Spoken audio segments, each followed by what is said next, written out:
So now we are going to talk about inclusions. Inclusions तभी करेंगे when already not included. ये आपको याद रखना है.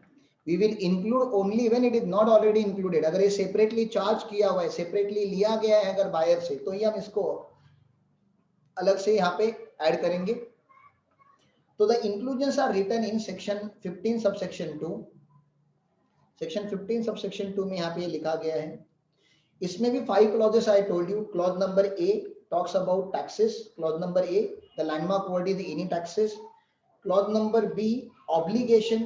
Okay, clause number B, I will write it as obligation, payment to third party, obligation of recipient paid by the obligation of supplier paid by the recipient. ऐसी बात करेंगे हम. C मतलब charges करके याद रखेंगे, incidental expenses, incidental charges. D मतलब delay की बात करेंगे. This is the clause D, delay for, ठीक है ना, डिले की बात करेंगे, यानी पेनाल्टीज की बात करेंगे. एंड ई नहीं, ये ऊपर नीचे हो गया, डिले यहाँ पे है, penalty for delayed in payment. And ई में सब्सिडीज है, ठीक है ना. तो इसको मैंने कैसे प्रेजेंट किया देखो मेरे नोट्स में. The first point of inclusions, and inclusions कब करेंगे? If not included already, तभी आपको include करना है, अलग से include नहीं करना है आपको. अगर पहले से ही होगा तो value में include.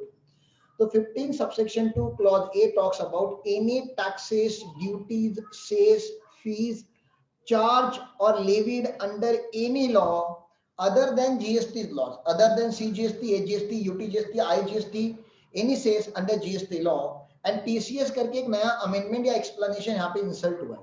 तो बात क्या होती है, आपका एक टोबैको करके फेमस प्रोडक्ट है. अब टोबैको में क्या होता है कि टोबैको में अभी भी एक्साइज ड्यूटी चार्ज हो रहा है.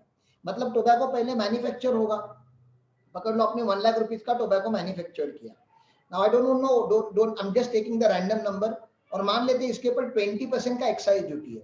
तो पहले आप 20% का इसका एक्साइज ड्यूटी ऐड कर दो, एक्साइज ड्यूटी ऐड कर देना 20%, तो ये हो गया 1,20,000. और फिर इस वैल्यू के ऊपर आपको जीएसटी चार्ज करना है. तो जीएसटी अगर आपको यहाँ पे चार्ज करना है, जो भी जीएसटी का रेट होगा टोबैको का पकड़ लेते 28% है, तो 28% should be charge on 1,20,000, not on 1 lakh.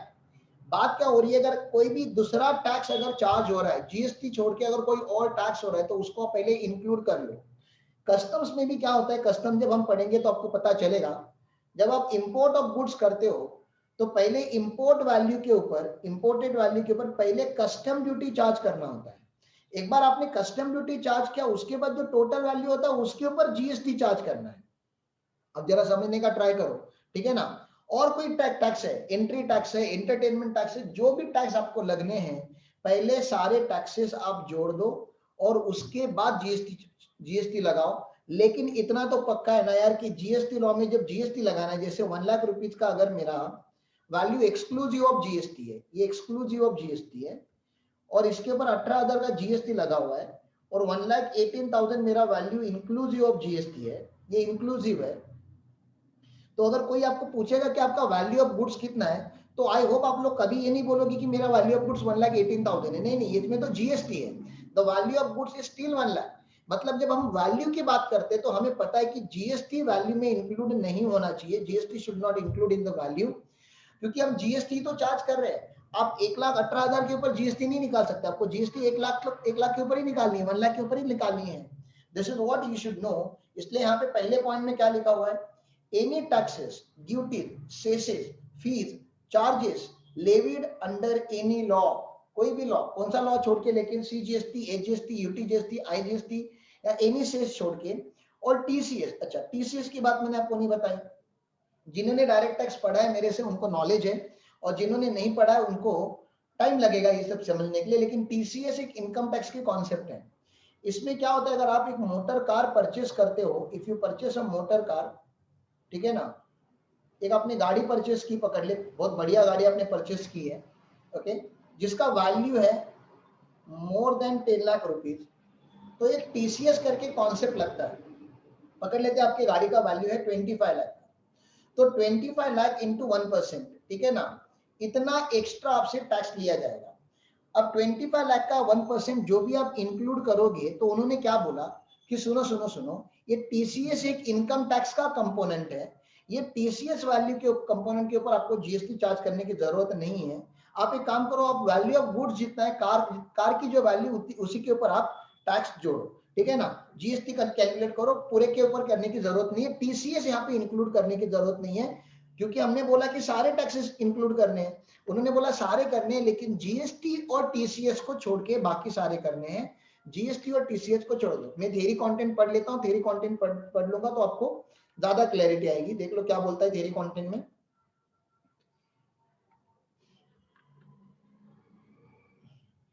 Any taxes, duties, cess, fees, charges levied under any law for time being in force, except CGST, HGST, UTGST, and IGST and GST compensation to state act, if charged separately by the supplier, are includable in the value of supply। ये include करने आपको value of supply में। In case of interstate sale liable to IGST, अगर interstate liable to होता है IGST, the value of supply will be includes any taxes other than IGST, ठीक है ना, IGST छोड़ के बाकी सारे आप include कर दो। The GST compensation says in terms of the third proviso, तो वो भी आपको include करना है। In effect क्या बता रहा है, वो बताने का क्या ट्राई कर रहा है, all the taxes and duties which are not subsumed in GST shall be part of the taxable value for the purpose of levying the tax। For instance, अगर सप्लायर ने म्युनिसिपल टैक्स भरा हुआ है तो वो वैल्यू में include करना पड़ेगा। टीसीएस के ऊपर आपकी सीबीआईसी ने नोटिफिकेशन दे दिया कि टीसीएस को हमें इंक्लूड नहीं करना है।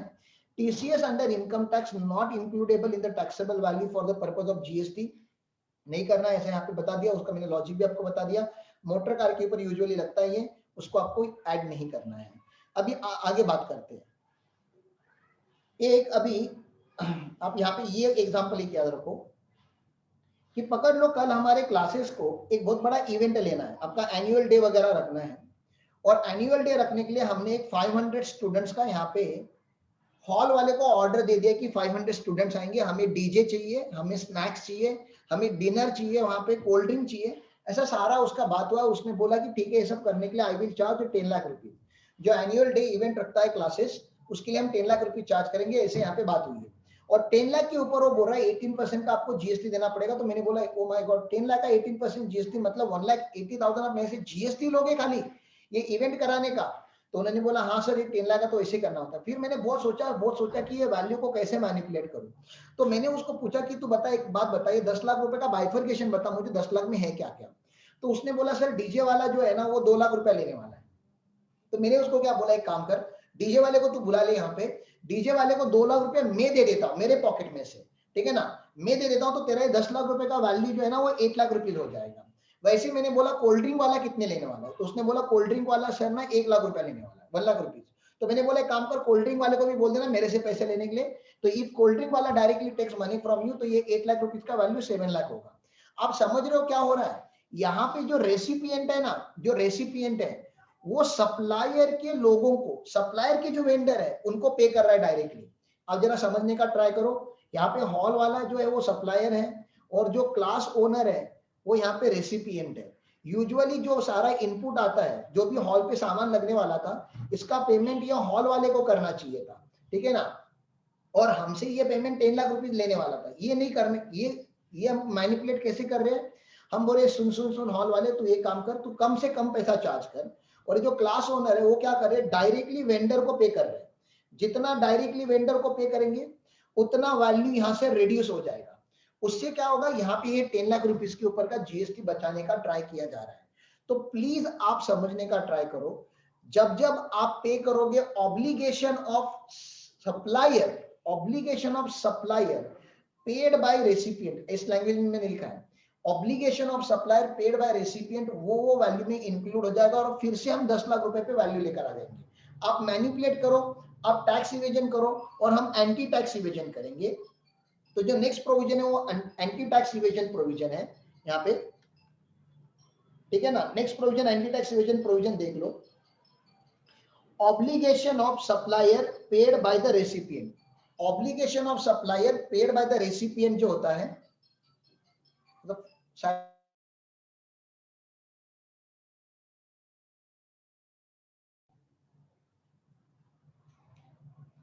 Obligation of supplier paid by recipient जो होता है वो आपको क्या करना चाहिए, यहाँ पे इंक्लूड करना, ऐसे यहाँ पे इन्होंने लिखा हुआ है obligation of supplier paid by recipient include करना है, ठीक है ना। Payment made to third parties, payment made to third parties by the recipient, देखो लीगल लैंग्वेज में क्या लिखा हुआ है, payment made to third parties, किसी और को ही पेमेंट हो रहा है, ठीक है ना, by the recipient on the behalf of the supplier, on the behalf of the supplier, तो इसको अदर लैंग्वेज में क्या बोलेंगे, obligation of supplier paid by the recipient in relation to supply. तो यहाँ पे उन्होंने एग्जांपल बहुत बढ़िया दिया हुआ है, वो देखो, सप्लायर में need to incur various expenses, supplier ना हॉल वाली की बात हो रही है, in order to make a particular supply of goods or services. In normal course, he would pay these amounts and they would form part of the value that he charges from the customer, ठीक है ना, recipient of supply.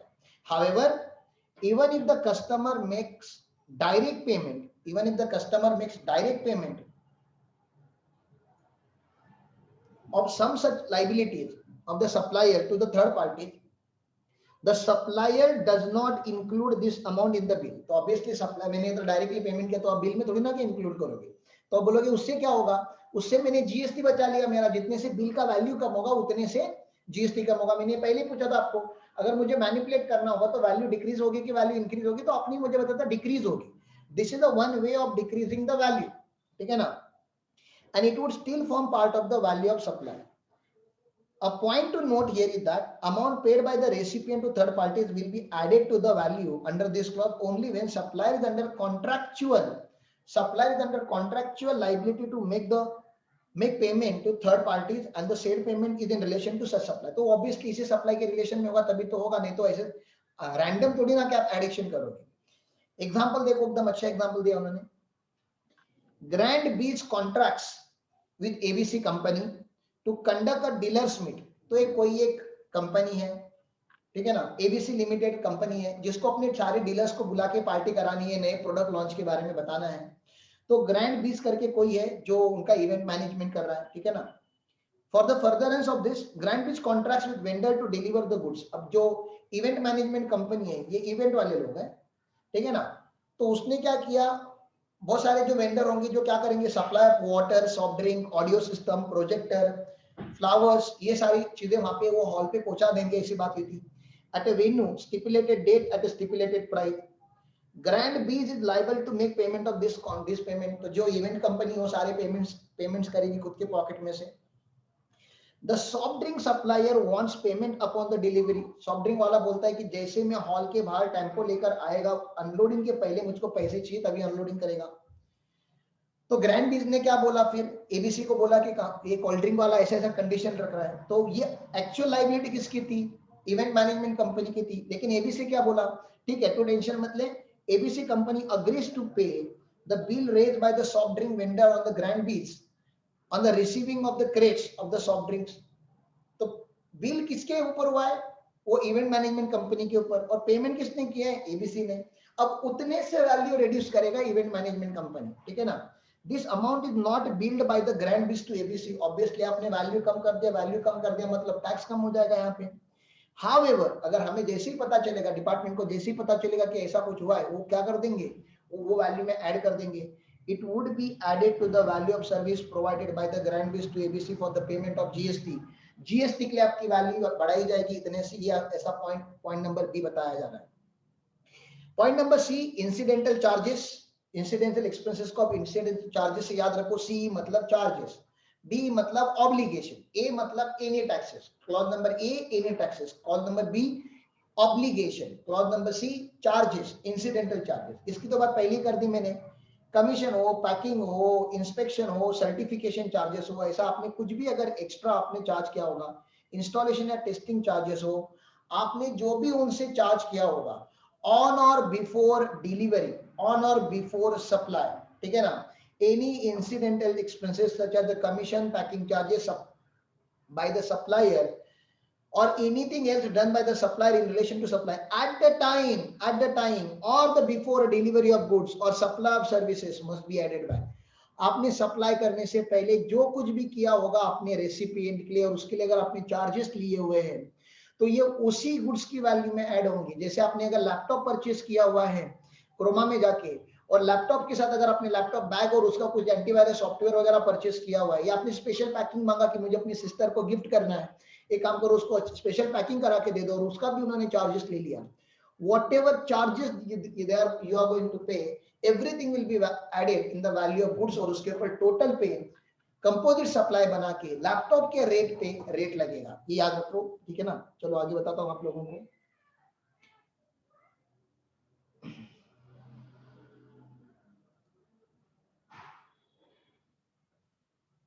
अब होता क्या है, service industry में क्या होता है और गुड्स इंडस्ट्री में क्या होता है, दोनों इंडस्ट्री में ऐसा होता है कि आपको सप्लाई कर दिया, पकड़ लो एक 1 लाख रुपीज का, क्लासेस का ही पकड़ लेते ना, क्लासेस का आपका पकड़ लो, सीएमए फाइनल का फी है 1 लाख रुपीज, और सीएमए फाइनल का या सीए फाइनल का आपका जो फी है 1 लाख रुपीज, वो आपको हमने बोला कि चलो ठीक है, आप ना अभी 31 अक्टूबर के पहले भर देना, बहुत दिन से आप फीस नहीं भर रहे हो, तो आपने क्लास वालों ने क्या कर दिया, आपको लास्ट लेटर दे दिया, आपके हाथ में लेटर थमा दिया कि 31 October is the last due date जब आपको ये 1 लाख रुपया भरना है, and if you don't pay before 31 October, आपसे हम एक 500 रुपीज पर मंथ के चार्जेस लेंगे, ठीक है ना, पेनाल्टी लगाएंगे आपके ऊपर, एंड नॉट ओनली दैट, हम इंटरेस्ट भी चार्ज करेंगे at the rate of 12% per annum, जितना भी आपका डिले होगा उतने पे इंटरेस्ट लगेगा। तो पकड़ लो आपने एक लमसम इंटरेस्ट आपने डिले किया, और आपका ये एडिशनल जो चार्जेस आ रहा है वो 3000 आ रहा है, तो आपने डिले पे किया लेकिन पे किया, now you paid us 1 lakh plus 3000, आपने डिले पे किया अपना कंसिडरेशन 1 लाख प्लस 3000, तो यहाँ पे बात क्या हो रही है कि जीएसटी 1 लाख के ऊपर लगेगा या टोटल के ऊपर लगेगा, 1 लाख के ऊपर लगेगा कि 1 लाख 3000 के ऊपर लगेगा, तो 1 लाख के ऊपर तो पहले ही जीएसटी लग गया है, आपको पता है 1 लाख के ऊपर पहले ही जीएसटी लग चुका है, पहले मतलब कभी सर, पहले मतलब जब सप्लाई किया था, जब इनवॉइस रेज किया था तभी जीएसटी लग चुका है, तभी 3000 हमें पता ही नहीं था ना, 3000 तो हमें अभी पता चलेगा जब आप फाइनल पेमेंट करने आ रहे हो, तो ये जब आप पेमेंट करने आ रहे हो तभी हमें पता चला कि अरे हाँ यार 3000 तो अभी ये क्या है, तो पकड़ लो अगर ये जीएसटी 1 लाख रुपीज का ये गुड्स के ऊपर था, तो अभी आपका जो नॉन परफॉर्मेंस है, आपने पेमेंट टाइम पे नहीं दिया, आपने पेमेंट टाइम पे नहीं दिया, नॉन परफॉर्म किया आपने, नॉन परफॉर्मेंस है, उसका हम टोलरेट कर रहे हैं, we are tolerating your non performance of not paying fee on time, ठीक है ना। तो गुड्स या सर्विस का तो पैसा हमने पहले आपको चार्ज किया था, उसके ऊपर जीएसटी भी चार्ज किया होगा, गवर्नमेंट बोलता है ये 3000 के ऊपर भी आपको टैक्स लगेगा, any tolerance charged by the any tolerance fee charged by the supplier to the recipient should be taxable। हाँ, इसका टैक्सेबिलिटी अलग अलग मंथ में होगा, जैसे टाइम ऑफ सप्लाई में आपको मैं बताऊंगा कि इसका टाइम ऑफ सप्लाई तो तब का होगा जब सर्विस दिए होंगे, इनवॉइस रेज किया होगा, और इसका टाइम ऑफ सप्लाई जो होता है वो पेमेंट जिस महीने में आता है उस महीने में लगता है। तो यहाँ पे देख लो, मैंने पहले नोटबुक में मैंने क्या लिखा है वो देख लेते हैं, नोटबुक में इसको कैसे लिखा हुआ है, सी तो अपनी होगी बात, इंसिडेंटल एक्सपेंसेस की बात हो गई थी अपनी, एट अ टाइम और before the delivery of service, ठीक है ना। डी देखो, डी मतलब डिलेड, डी कैसे याद रखा है मैंने, ए कैसे याद रखा है, any taxes, B obligation of supplier paid by the recipient, C any incidental charges, D delayed in consideration, delayed in consideration, ठीक है ना, interest, late fee, penalty, charges, whatever name called for the delayed of payment of consideration, delayed payment of consideration, अगर आपने consideration जो goods and services के लिए देना था वो अगर आपने डिले किया तो आपको यहाँ पे एडिशनल ये इंटरेस्ट, पेनाल्टी, फी जो भी देनी पड़ेगी उसके ऊपर भी जीएसटी लगेगा, तो ये 3000 के ऊपर भी जीएसटी लगेगा, ये आप प्लीज याद रखो, ठीक है ना। मैं यहाँ से पढ़ भी लेता हूँ आपके लिए मॉड्यूल में से, एनी इंटरेस्ट, लेट फी और penalty for the delayed payment, ठीक है ना, तो वो इंक्लूड हो जाएगा सेक्शन 15 सबसेक्शन 2 क्लॉज डी में। The value of supply will include not only the base price but also the charges for the delayed payment। यहाँ पे एग्जांपल उन्होंने दिया हुआ है, a supply price at 2000 rupees is made with a credit period of 1 month, एक महीने का credit period दिया था आप लोगों को, thereafter एक महीना खत्म होने के बाद the interest at the rate of 12% is chargeable, तो 1% पर मंथ होता है, the payment is received after the lapse of 2 months, 2 महीने का लैप्स हो गया, अब 2 महीने में 1 महीना तो क्रेडिट पीरियड था, उस पीरियड का आप इंटरेस्ट मत कंप्यूट करियो, ठीक है ना। From the date of supply the amount of 12% per annum, that is 1% per month, will be on 2000 rupees into 1%, 2000 into 1% will be 20 rupees, 40 rupees आपने निकाला तो गलत है, क्योंकि इंटरेस्ट जो है वो देर आफ्टर लगने वाला है, मतलब 1 महीने के क्रेडिट पीरियड के बाद लगने वाला है, ठीक है ना।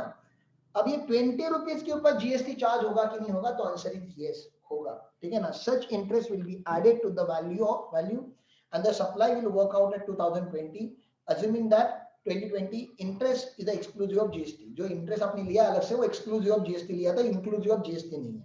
By the way inclusive and exclusive जब भी आता है तो आपको ऐसे निकालना होता है, अगर मैं बोलता हूं एक्सक्लूसिव ऑफ जीएसटी है, एक्सक्लूसिव ऑफ जीएसटी है, तो आप जीएसटी कैसे कंप्यूट करते हो, फिर 1 लाख रुपीज इंटू 18%, तो आपका जीएसटी आ जाता है 18,000,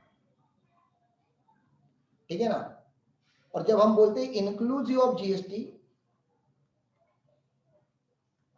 और आपको ऑलरेडी दिया जाएगा 1,18,000 इज इंक्लूसिव ऑफ जीएसटी, लेकिन आपको अभी जीएसटी कंप्यूट करना है, तो 1,18,000 अगर इंक्लूसिव ऑफ जीएसटी होगा तो आप कैसे कंप्यूट करोगे जीएसटी, तो इसको डिवाइड बाय करने का 118 क्योंकि मैंने अज्यूम किया 18% का जीएसटी रेट इनटू 18, ठीक है ना।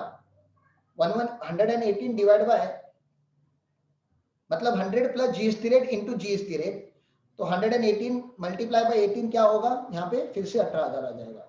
तो इंक्लूसिव होता है तो आपको कंप्यूट करना पड़ता है, तो आपको अज्यूम करना है, यहाँ पे उन्होंने बोला कि एक्सक्लूसिव है इसलिए डायरेक्ट 20 रुपीज के ऊपर उन्होंने टैक्स ले लिया। इंक्लूसिव एक्सक्लूसिव का 1-2 क्वेश्चन आएगा तब हम और बात करेंगे।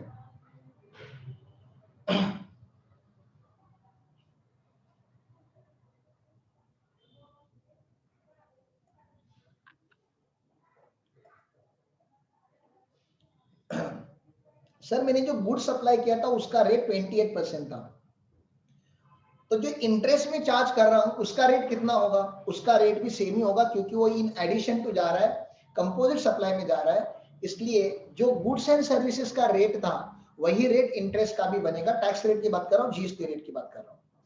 आगे चलते हैं, सब्सिडीज। बाय द वे ये पॉइंट हमारा पहले ही हो चुका है when we have spoken about consideration का definition.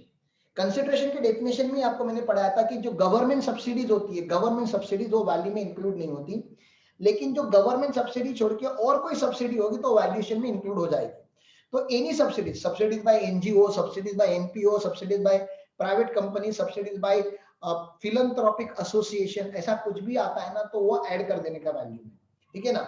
Only central government and state government subsidies होती है, उनके ऊपर ही जीएसटी नहीं लगता, बाकी प्राइवेट सब्सिडीज के ऊपर जीएसटी लगता है क्योंकि वो वैल्यू में इंक्लूड होनी है। ई मतलब सब्सिडी, ए मतलब एनी टैक्सेस, बी मतलब ऑब्लिगेशन, सी मतलब incidental charges, clause number D मतलब डिलेड इन कंसीडरेशन का इंटरेस्ट, एंड क्लॉज नंबर ई मतलब सब्सिडी, ठीक है ना। Subsidy given by private people will be included, but if it is given by central government and state government agencies then it will not be included in the value। चलो ठीक है, ये तो हो गया मेरा हैंड रिटन नोट्स में जितना मैंने लिखा हुआ है 2 पेज का कंटेंट वो हो गया।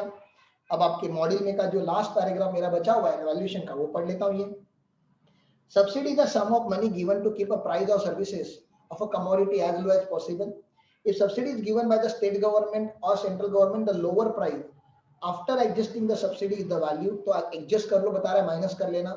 If the subsidy is given by a person or entity other than the state government and central government, it does not lower the value, तो आपको gross value पे टैक्स लगाना पड़ेगा।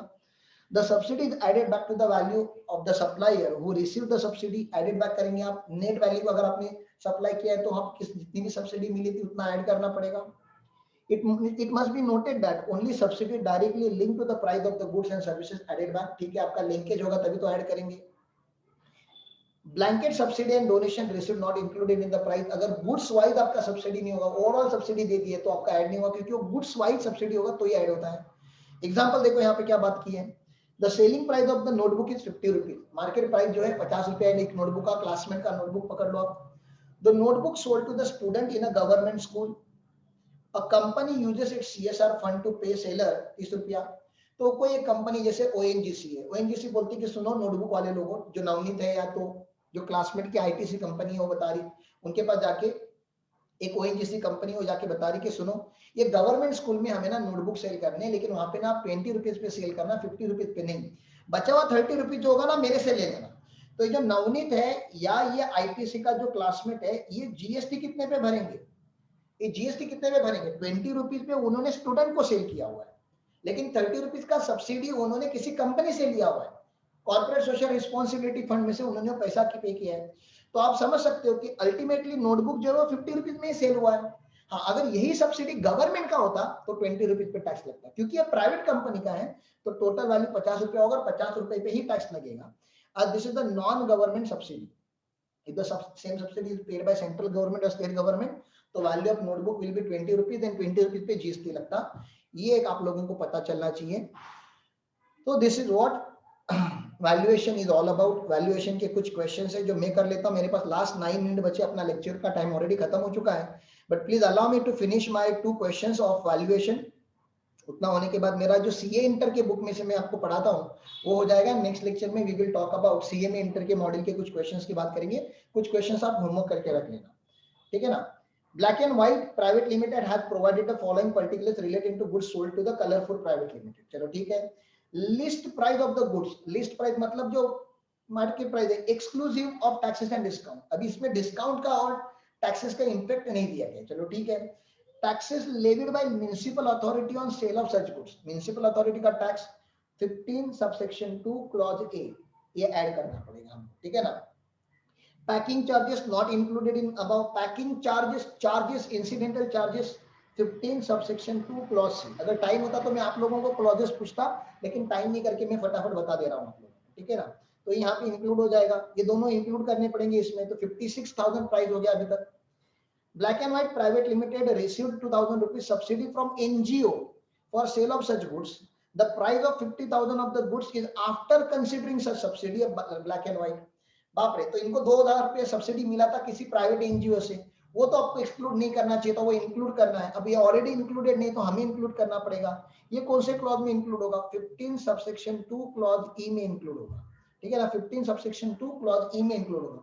क्लॉजेस भी आपको बाय हार्ट करने पड़ेंगे, मैं आपको बता दूं। आप प्रोफेशनल एग्जाम की प्रोफेशनल एग्जामिनेशन लिख रहे हो, सेक्शन सबसेक्शन क्लॉजेस इतना भी डिफिकल्ट नहीं है। 2 पेज का कंटेंट है, हैंड रिटन मेरा, 10 बार पढ़ लोगे तो याद हो जाएगा, ठीक है ना। 2 पेजेस 10 बार पढ़ने के लिए कितना टाइम लगता है, okay. Black and white limited offers 2% discount on the list price of the goods which is recorded in the invoice of the goods। तो ठीक है, डिस्काउंट आपको क्या करना है, देना है लिस्ट प्राइस पे, डिस्काउंट माइनस कर देंगे। ये बिफोर और एट टाइम ऑफ सप्लाई का है, रिकॉर्ड इनवॉइस में किया हुआ है, कंडीशन कंप्लाई होगी तो सेक्शन 15 सबसेक्शन 3 क्लॉज ए में ये माइनस हो जाएगा। तो देखो कैसे प्रेजेंटेशन करना है आपको। लिस्ट प्राइस 50,000 रुपया, 15 सबसेक्शन 2 क्लॉज ए में जो टैक्स म्युनिसिपल टैक्स है वो ऐड हो गया, ठीक है ना। फिर 15 सबसेक्शन 2 क्लॉज सी में जो इंसिडेंटल चार्जेस लिए, पैकिंग चार्जेस है, वो ऐड हो गए। फिर 15 सबसेक्शन 2 क्लॉज ई में नॉन गवर्नमेंट सब्सिडी ऐड हो गया। तो अभी तक वैल्यू बन गया था 58,000, लेकिन रुको डिस्काउंट देना बाकी है, तो हमने 2% डिस्काउंट ऑन 50,000 देना है, क्योंकि लिस्ट प्राइस पे उन्होंने बोला हुआ है, और क्योंकि डिस्काउंट हमें known at a time of supply है और रिकॉर्डेड इन द इनवॉइस आप बता रहे हो, तो हमने उसको माइनस करना है under section 15 subsection 2 clause A. Now you should observe here कि इंस्टीट्यूट ने जो आंसर लिखे हुए वो क्लॉजेस को यूज करके लिखे हुए, and therefore since I started the lecture मेरा जो एम्फासिस था वो इन सेक्शंस के ऊपर ज्यादा था, क्लॉजेस के ऊपर ज्यादा था। क्यों, क्योंकि हमें एग्जाम में लिखना भी है। अरे एक लौटा तो सेक्शन है 15, और 15 आने ही वाला है एग्जाम में, it has to be there in exam. तो एक सेक्शन का सब सेक्शन और क्लॉजेस बाय हार्ट करना is not a difficult task. अब करने का ट्राई तो करो, हो जाएगा, ठीक है ना। आगे पढ़ता हूँ, last 5 minute. Samriddhi Advertisers conceptualized and designed the advertisement campaign for the new product launched by the New Moon Private Limited for the consideration of 5 lakh rupees. Samriddhi Advertisers owed 20,000 to one of its vendor in relation to the advertisement services provided to New Moon Private Limited. आप समझ रहे हो ना, obligation of supplier paid by the recipient, ऐसी बात होने वाली है। 5 लाख का कॉन्ट्रैक्ट था, 20,000 किसी को देने थे उनको। New such liability of Samriddhi Advertisers were discharged by New Moon. The New Moon delayed the payment of consideration, thus paid 15,000 interest। तो 15,000 का इंटरेस्ट, अब 15,000 का इंटरेस्ट पेड बोला है। अब यहाँ पे जब पेड बोला ना, पेड, तो इन्होंने यहाँ पे अज्यूम किया ये इंक्लूसिव है, और इंक्लूसिव होता है तो आपको पता है डिवाइड बाय 118 मल्टीप्लाई बाय 18 करके इसका वैल्यू निकालना पड़ता है। ठीक है ना। assume the rate of GST to be 18% और वैल्यू देखो एकदम सिंपल सा निकालना है आपको यहाँ पे। ऑब्लिगेशन मतलब बी, ऑब्लिगेशन ये 20,000 रुपए तो ऐड होना ही था, 50,000 तो ओरिजिनल वैल्यू था। अब यहाँ पे 15,000 ऐड होना था, लेकिन 15,000 नहीं ऐड होके उन्होंने कैलकुलेट किया हुआ है, डी मतलब डिलेड, वो इंटरेस्ट जो है वो नेट कंप्यूट किया उन्होंने, क्योंकि इंक्लूसिव माना है और उसका वर्किंग नोट यहाँ पे आपको दिखेगा। ठीक है ना, ये देखो interest divide by 100 plus tax rate into 100 करेंगे तो वैल्यू आएगा, और इनटू टैक्स रेट करोगे तो टैक्स कंपोनेंट आ जाएगा। तो उन्होंने इंक्लूसिव माना हुआ है, अज्यूम किया करके यहाँ पे वो उन्होंने नेट वैल्यू दिया हुआ है। This is how the questions are dealt here.